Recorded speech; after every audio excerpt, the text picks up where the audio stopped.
We're on a mission to help founders hit product market fit faster. We do this by interviewing founders that have been there. I'm your host, Adam O'Donnell. This podcast is put together by Zendesk for startups. We offer 6 months free of Zendesk customer support suite for qualified product-oriented companies. Josh, welcome to Sit Down Startup Founder Podcast. You're the founder of Inspectify. First, just tell us in a couple lines what Inspectify does, and then we'll love to kind of hear what even got you started to be a founder. Yeah, absolutely. Well, first, thanks for having me on. Inspectify, we're a vertically integrated property inspection platform. So we support property inspections over the entire life cycle of single-family homes, ranging from the purchase to underwriting for insurance to lending to maintenance and upkeep with property management or homeowners living in. So common thread is anybody that needs to capture data around the home and make some type of decision upon the data, we can support with our vertically integrated platform. So that's Inspectify. And I know you weren't doing this forever. So tell me, where did you start? When you were a kid, what did you even want to do? Did you want to be a founder? So I grew up in a rural town in Iowa, so farm town in Southwest Iowa. And honestly, I didn't even know if I wanted to go to college. I wanted to work the farm, and my grandfather told me I was stupid and I had to go to school. So I went and got a degree in engineering.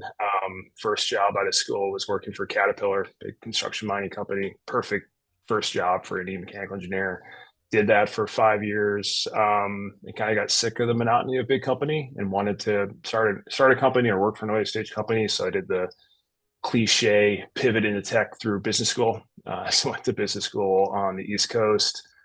Started my first company when I was going to school. Pretty low risk, which is kind of a common theme of myself as a founder.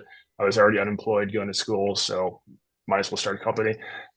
So I did my first company when I was in school, ultimately shut that down, moved to Seattle as my wife took a job at REI, and worked at a couple early stage companies, kind of cut my teeth on somebody else's dime. First was in the food delivery space, which is where I met my current co-founder at Inspectify.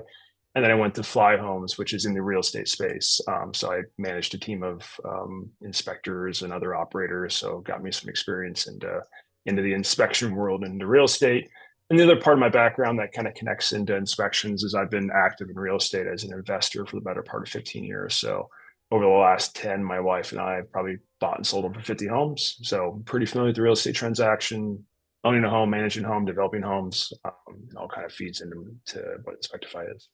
That's really cool. It's just like a natural progression in your story. It didn't sound like you ever had this force moment. It's kind of you stumbled in it to some ways, your environment and what you were already kind of excited about kind of led you into this. And then you saw the natural problem with it from multiple fronts. It's really interesting. Yeah. I mean, I have always really enjoyed real estate. I almost argue that my wife and I are overly indexed in real estate, but she runs all of our real estate investing now, and I run a tech company in the real estate space. But it's a space that we love and are passionate about, and we're fine being overly indexed in it. So, yeah, and we're both sitting in real estate opportunities, a house and a building. So I love that. It's not going away. Well, tell me on your journey with Inspectify, what was one of your lowest moments, if you don't mind sharing? And the best ones are the ones where founders are just super vulnerable. And it's amazing to me just to hear some of these low moments, because I think it's easy to only look at the TechCrunch article if you're not in the game yet. Yeah, I mean, we started the business 5 years ago. Grew fairly well, especially in your 2019 to 2022 time period where cash was cheap. Our business is cyclical with real estate, as you can imagine. So in mid 2022, when interest rates started to skyrocket, our business materially was impacted quite significantly. And towards the end of 2022, we had to make the tough decision to conduct a RIF and let go a lot of our team members. Ultimately, it was on my shoulders. We hired too many folks. We solved problems by throwing people at it versus creating a bit more scalable solution. But I'd say the hardest part is, we made the decision to let folks go, and we did so hoping that it was the last time we'd have to cut people.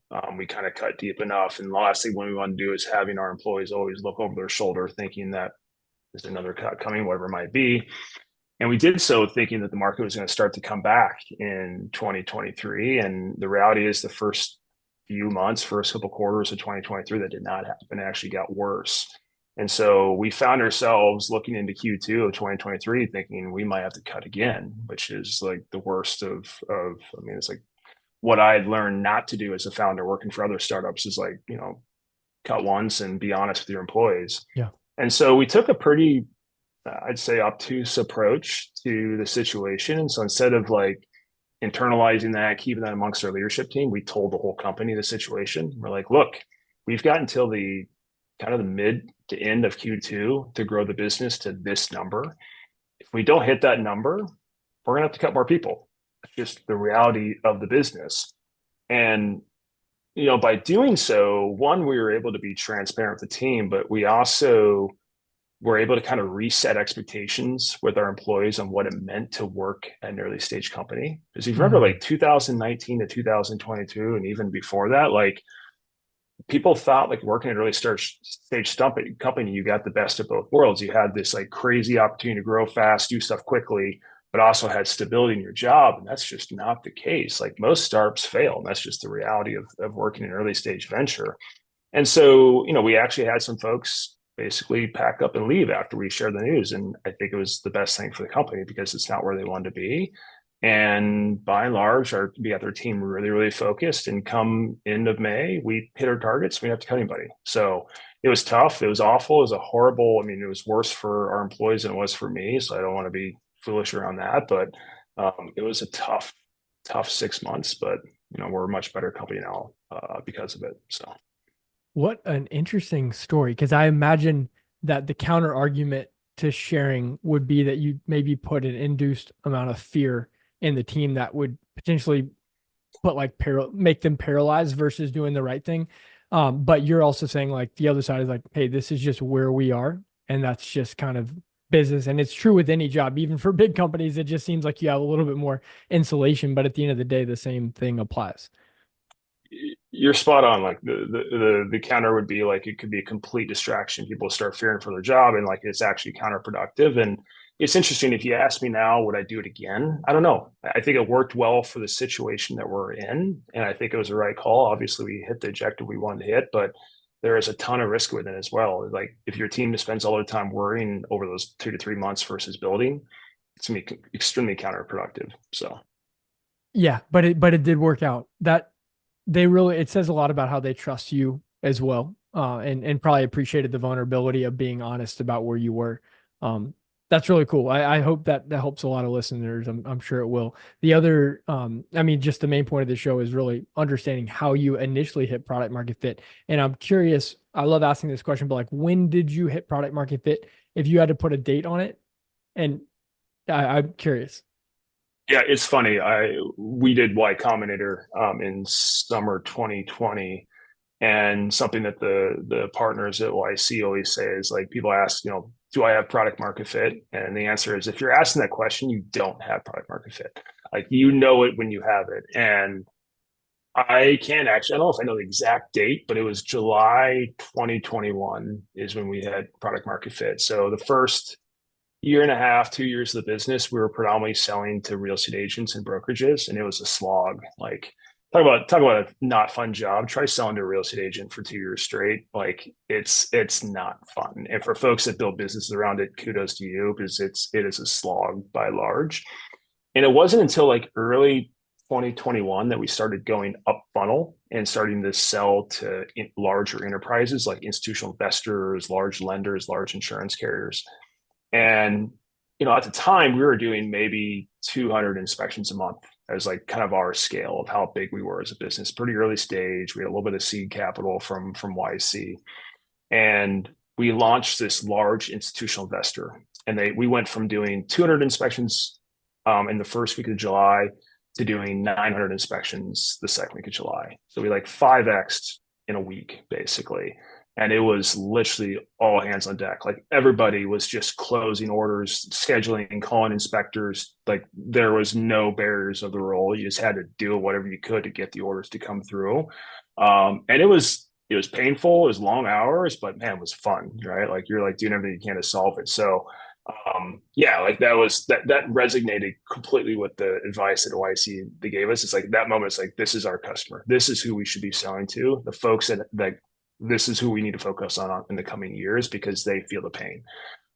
We tried to sell to real estate agents for years and they didn't feel the pain, and it was just a lost cause. Yeah, that was the exact moment where we realized it for the first time. But I also think I'd say, and you probably know this better than I do, like once you hit product market fit, it doesn't mean you keep it, right? The market's going to change. Your product needs to change with it. And so we actually lost product market fit when interest rates went up, right? So we had to kind of iterate in the product and find it again. So it's a never ending journey, I think, in terms of finding product market fit. That is such a great way to put it. I'm trying to when I ask that question, sometimes I get it's a journey, you're never fully there, but like there was a moment, like in you giving that specific moment, I feel like it's probably like 50% of the founders that I talk to.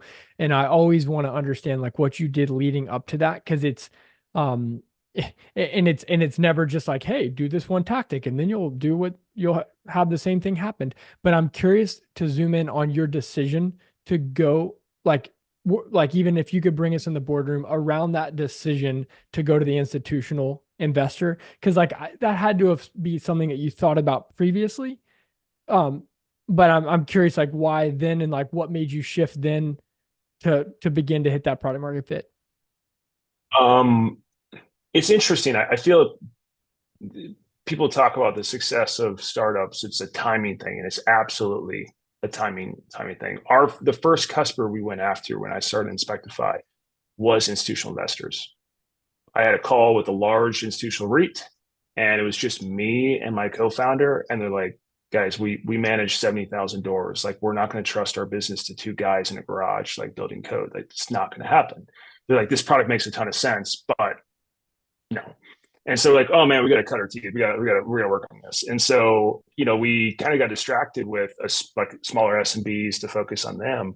And it would be easy for me to tell you, and this kind of goes back to the founder story that like, I think a lot of it's just, it's not methodical. It's just like you learn with the information that you get in front of you and you adjust. But like, we weren't going after institutionals. We were working with kind of iBuyers at the time and getting exposure to iBuyers, which if you're familiar with the model, it's basically venture-backed flippers, I guess is the best way to put it.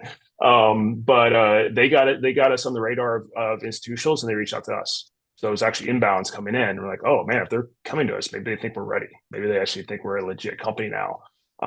So it wasn't super profound that we're like, okay, now's the time to make the decision. It's really just land our laps, but it was based upon all the hard work we had done for the years before, and building the product to where it was from at that moment. So interesting. So in that case, your approach to kind of cut your teeth in the SMB provided, would you say, was the main value credibility, or had you actually worked out problems in the product that did make you more suited to hit the bigger guys? I think it's a bit of both, right? Yeah. One, our product was more advanced. We had our own inspection software. We had a broader network. We had broader nationwide coverage.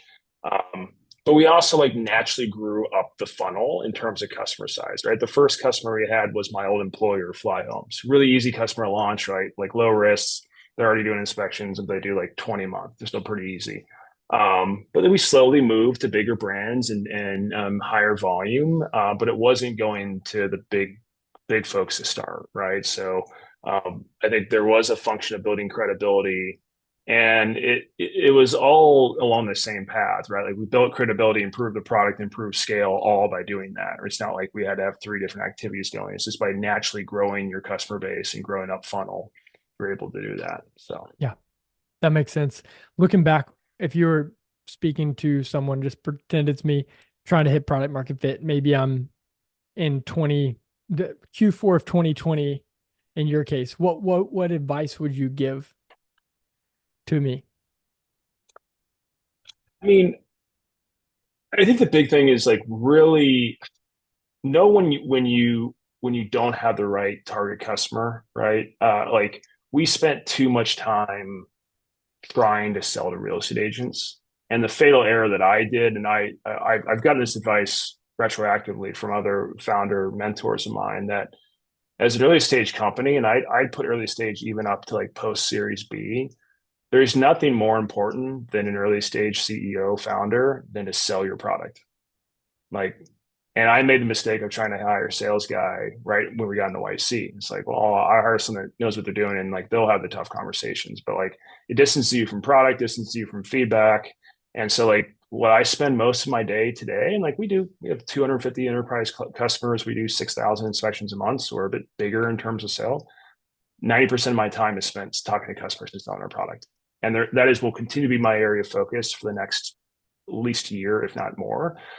There's nothing more important than that for an early stage founder CEO. So I would say the number one advice I would give is don't stop selling too early. Don't try to outsource that as the CEO. Like that is your main focus. It's going to help you get product market fit because you're going to know it better than anybody else. That's so good. That's what Henry Schuck, the founder of ZoomInfo, told me as well. When they were at 89 million in ARR, and he said that he was still holding a quarterly sales target personally.